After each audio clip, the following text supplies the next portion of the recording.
ପୁଅ ବା ଅଫିସ କରିଥିଲା ରାତିରେ ସକାଳେ ଅଫିସ ଆସିଲା। ହଁ କ'ଣ ହେଲା ମୁଁ କ'ଣ କହିପାରିବି କ'ଣ ମୁଁ ସନ୍ଦେହ କ'ଣ ଜାଣିବି ହାର୍ଟ ଚୋକ୍ ହେଲା କି ବ୍ରେନ୍ ଷ୍ଟ୍ରୋକ୍ ହେଲା ଡାକ୍ତର କହିବେ।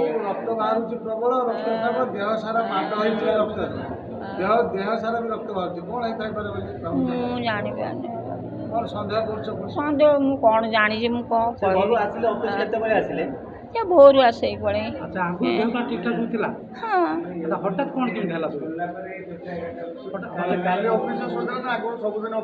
ହଁ ନାଇଁ କାଲି ଆସିଲା ଶୁଣିଥିଲେ ପଳେଇଲେ ଫେର ଆସିଲା ବା ସକାଳେ ଘରୁ ସିଟୁ ଘରୁ ଆସିଲା ଅଫିସକି ଆସିଲା। ଜାଣିନି ମତେ 11:30 ବେଳେ ଆସିଲି ଆଜ୍ଞା। ମୁଁ କହିବି ମୁଁ ଶୋଇଥିଲି ନା ମୁଁ କହିପାରିବି କ'ଣ କହି ଆସିଲି ବୋଲି ଅଫିସ ଆସନ୍ତି ସବୁଦିନ ନା। ସନ୍ଦେହ କ'ଣ ମୁଁ ତ କହିପାରିବିନି କ'ଣ ହେଇଥିବ ତାଙ୍କର। ମୁଁ ତ ଆସିକି ଦେଖିଲା ବେଳକୁ ଭାଇ ଏମିତି ଶୋଇଛନ୍ତି। ତା ପଛରେ ମୁଁ ଗଲି ଘରକୁ ଗଲି ତାଙ୍କ ମାଆଙ୍କୁ ଡାକିବା ପାଇଁ ଗଲି। ଅଫିସରେ ଥିଲେ ଦେଖିଲି ନା ବ୍ଲଡ଼ଟା ଟିକେ ବାହାରିଥିଲା ଗାଲ ଫଲ ସବୁ ବ୍ଲଡ଼ ଲାଗିଥିଲା ଆଜ୍ଞା।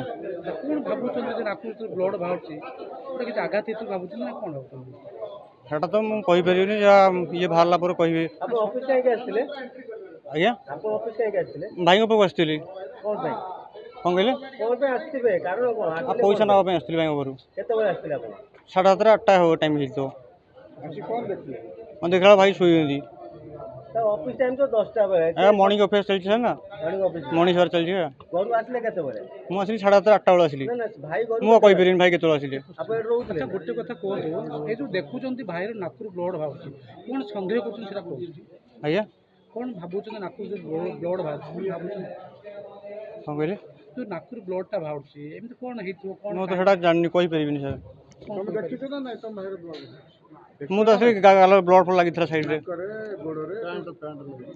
ଲାଗିଥିଲା ବ୍ଲଡ଼ ଲାଗିଥିଲା। ଆଜ୍ଞା ସାର୍ ସେଟା ମୁଁ କହିପାରିବିନି ଭାଇଙ୍କର ଏମିତି ହେଇଛି ମୁଁ ତ କିଛି କହିପାରିବିନି ସାର୍। କ'ଣ କହିବେ ଏଇ ଯୋଉ ଘଟଣା ଉପରେ କ'ଣ କହିବେ ଆପଣ କ'ଣ ଚାହୁଁଛନ୍ତି କି ପ୍ରକାର ନ୍ୟାୟ ଚାହୁଁଛନ୍ତି ଅଫିସ ଭିତରେ ଯୋଉ ଘଟଣା ଘଟୁଛି କ'ଣ ନ୍ୟାୟ ଚାହୁଁଛନ୍ତି ଆପଣ ଭାଇର ଏମିତି ଘଟଣା? ପୋଷ୍ଟମର୍ଟମ ହେଲା ପରେ ଭାଇ ଜଣାପଡ଼ିବ କେମିତି କ'ଣ ଏଇଟା ହେଇଛି। ଆମେ ନ୍ୟାୟ ପାଇଁ ଚାହୁଁଛୁ ଭାଇର କେମିତି କ'ଣ ଏ ଅବସ୍ଥା ପାଇଁ କେମିତି କ'ଣ ହେଲା ଭାଇଙ୍କର ସେଟା ଜାଣିବା ପାଇଁ ଚାହୁଁଛୁ। କ'ଣ ନାକରୁ ବ୍ଲଡ଼ ବାହାରୁଛି କ'ଣ ସେଇଟା? ଆଜ୍ଞା କ'ଣ ନାକରୁ ବ୍ଲଡ଼ ଭର୍ତ୍ତି ଲାଗୁଛନ୍ତି ନା କ'ଣ? ନା ସେଟା ତ ମୁଁ କହିପାରିନି ବ୍ଲଡ଼ ଫ୍ଲଡ଼ ତ ବାହାରୁଥିଲା ସାଇଡ଼ରେ ବ୍ଲଡ଼ ଲାଗିଥିଲା। ରୁମ୍ କିଏ ଯାଆନ୍ତି କି ଆଗରୁ? ନା ସେ ଭଡ଼ା ତ ରହନ୍ତି ନା ଭାଇ ଆସିଥିଲେ ଅଫିସ ଆସିଥିଲେ ସେ।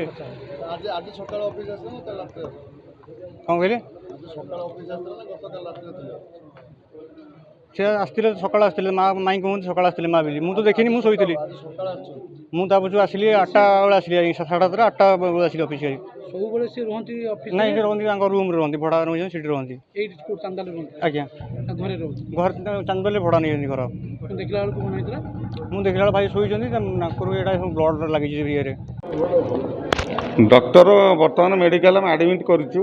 ଡକ୍ଟର ଅନୁସନ୍ଧାନ ତା ରିପୋର୍ଟ ଦେବେ। ରିପୋର୍ଟ ଆସିସାରିଲା ପରେ କ'ଣ ହେଇଛି ଜଣାପଡ଼ିବ। ସେଇଠି ଆମର ଷ୍ଟାଫ୍ ଥିଲେ କ୍ୟାସିୟର ଥିଲେ। ସେ କାମ ଆଜି ବର୍ଷ ହେଲା କରୁଥିଲେ। ନା ଆମର ତ ମିଟିଂ ଥିଲା ମିଟିଂ ଯାଉଥିଲି ମୁଁ ଯେତେବେଳେ ଆମ କୁନାବାବୁ ଇନଫର୍ମ ଦେଲେ ମୁଁ ବାରିକପୁର ଫେରିକି ଆସିଲି। ଦେଖିଲା ଆପଣ ଯାହା ଦେଖୁଛନ୍ତି ମୁଁ ସେୟା ଦେଖୁଛି ଆଉ। ରାତିରେ ସେ କଥା ମୁଁ କହିବାନି ଇନଭେଷ୍ଟିଗେସନ୍ ଜଣାପଡ଼ିବ କାହିଁକି। ବର୍ତ୍ତମାନ ମୁଁ ଡକ୍ଟର ନୁହେଁ ମୁଁ ସେ ପ୍ରଖଣ୍ଡ ଉତ୍ତର ଦେବାଟା ମୋର ଉଚିତ ହେବ ନାହିଁ। ଠିକ୍ ଅଛି ଥ୍ୟାଙ୍କ ୟୁ ଆପଣ